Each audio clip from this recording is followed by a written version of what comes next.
కృష్ణానది ఎగువ ప్రాంతాల నుండి భారీ ఎత్తున వరద నీరు దిగువకు విడుదల చేయడంతో ప్రకాశం బ్యారేజీకి వరద నీరు గంటకు పోటెత్తుతోంది.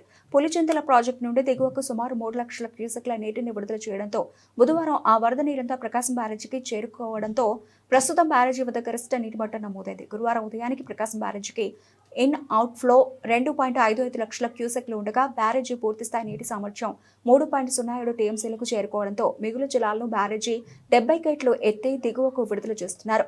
ఇన్ఫ్లో 2,54,034 క్యూసెక్లు ఉండగా కృష్ణా తూర్పు మెయిన్ కెనాలకు 10,187 క్యూసెక్లు, కృష్ణా పశ్చిమ మెయిన్ కెనాలకు 6,522 క్యూసెక్లు, గుంటూరు కెనాలకు 200 క్యూసెక్ల నీటిని విడుదల చేయడంతో మొత్తం కెనాలకు 16,909 క్యూసెక్లుగా ఉంది.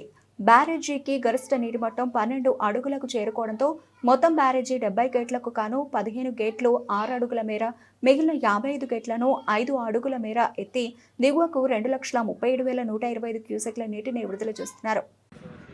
ప్రకాశం బ్యారేజ్ కి దాదాపు 2.5 లక్షల క్యూసెక్స్ వాటర్ పులిచింతల నుంచి రావడం జరిగింది. దీంట్లో భాగంగా ఈ లోలేయింగ్ ఏరియాస్ అలాగే రైపేరియన్ విలేజెస్ అయితే ఉన్నాయి, రివర్ పక్కన ఉన్న విలేజ్ అన్నిటికీ అలర్ట్ పెట్టి ఉన్నాము. అన్ని చోట అధికారులు అప్రమత్తంగా ఉన్నారు. ఈవెన్ ఎస్డీఆర్ఎఫ్ టీం కూడా ఎక్కడికక్కడ సంసిద్ధంగా ఉన్నారు. ఎక్కడ ఏమి ఇబ్బంది కలగకుండా పబ్లిక్కి అవేర్నెస్ క్రియేట్ చేయడం జరిగింది. ముఖ్యంగా ఈ ఇబ్రాహీంపట్నం ఫెర్రీ పాయింట్ అలాగే పొత్తి సంగమము, చిన్నలంక, పెద్దలంక, సో ఈ ఏరియాలో లోలేయింగ్ ఏరియాస్ ఎక్కువ ఉన్నాయి, గ్రామాలు కూడా ఉన్నాయి. కాబట్టి అక్కడ జాగ్రత్తలు వహిస్తూ అక్కడ ఏదైనా కనెక్షన్ పోయింటే రోడ్కి అక్కడ కావాల్సిన బోట్లు ఏర్పాటు ఇవన్నీ చేయడం జరిగింది. అలాగే ప్రకాశం బ్యారేజ్ దగ్గర దాని కింద కూడాను అన్ని దగ్గర మాన్సూన్ రెస్పాన్స్ టీమ్స్ పెట్టి ఎక్కడికక్కడ పబ్లిక్ అవేర్నెస్ క్రియేట్ చేస్తున్నాము. ఇప్పటివరకు అయితే ఏమి ఇబ్బంది ఎక్కడ లేదు. వచ్చే వాటర్ క్లీన్గా సాఫ్గా అది కిందికి వెళ్ళిపోతా ఉంది. అన్ని గేట్లు 70 గేట్లు ఓపెన్ చేయడం జరిగింది. దాదాపుగా 1,65,000 ఇప్పుడు వాటర్ సర్ప్లస్ వాటర్ కూడా కిందికి వెళ్ళిపోతుంది కాబట్టి ప్రాబ్లం లేదు.